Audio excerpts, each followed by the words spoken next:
의거 직후 나는 대한제국 군인의 신분을 밝히고 국제법에 따른 재판을 요구했다. 하지만 일제는 결국 일본 관할 재판정에 나를 세웠다.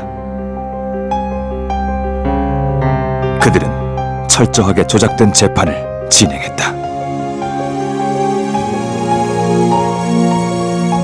支援によって伊藤博文を射殺したといえば死刑は免除とする。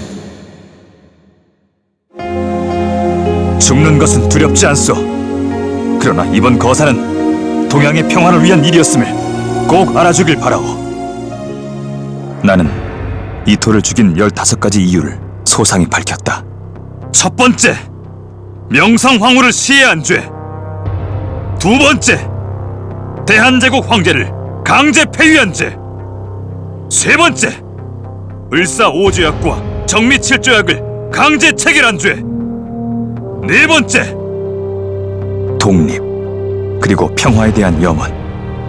이 재판장은 세계에 대한제국을 알릴 나에게 주어진 마지막 기회다.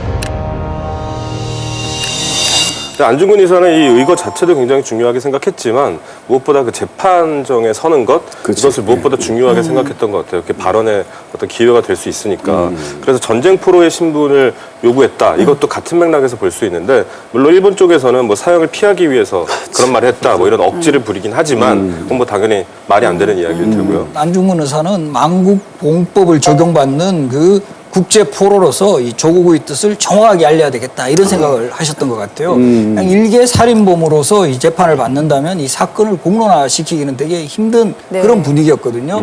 그러니까 당당하게 이제 국제 포로로서 이 이토 히로부미가 그 언론 플레이를 통해서 이야기하고 있는 그런 그 헛된 평화의 문제성이라든가 그 정말 제국주의적인 속성을 알리고 그 정말 우리 당시 이 조국이 처한 입장을 정확하게 전달하려는 그런 입장을 재판장에서 스스로 밝히겠다라는 의지로서 포로의 길을 선택했던 거죠.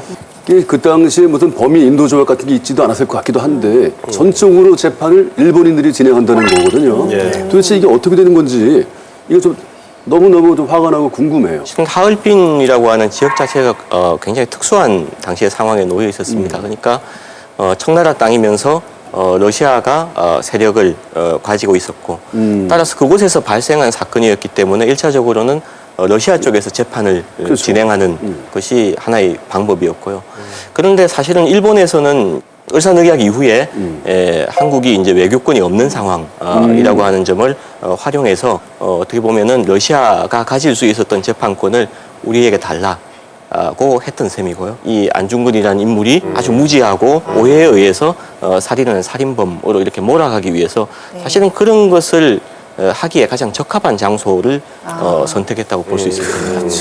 이 결국은 리순으로 옮겨놓고는 실질적으로는 재판관도 일본인, 방청객도 일본인, 심지어 변호사조차도 러시아인이나 한국인 변호사를 선임한 게 아니라 일본인 변호사. 근데 그 상황에서 이토 히로부미의 15개 죄를 조항들을 읊었다. 그랬죠. 네. 이거는 사실 굉장히 인상적이기도 하지만 그가 얼마나 이 거사를 이거를 얼마나 오랫동안 착실히 준비를 했는지를 알 수 있는 대목이어서 마침 나오고 와, 있네요. 15개의 조가 여기 있습니다. 굉장히 열심히 뭔가 조사를 한 흔적 중에 하나인 것 같아요. 예. 그래서 사실 그 명성황후를 죽인 제 이런 일본의 어떤 잔악성 같은 거 이런 것들을 강조하고 그 고종 황제를 왕의 자리에서 내친 죄는 정말 한 나라의 그렇지. 황제를 그 자리에서 몰아낸 그렇죠. 역시 제국주의의 속성 같은 것을 만천하에 알리겠다는 의미가 크다고 봅니다. 어떤 죄목이 가장 좀 마음에 와 닿으세요? 9번이 제일 저는 눈에 들어와요. 민족 교육을 방해한 죄. 이게 결국에는 많은 것들을 포함하고 있는 것 같아요. 한국인이 한국인답게 살 수 없는 어떤 거,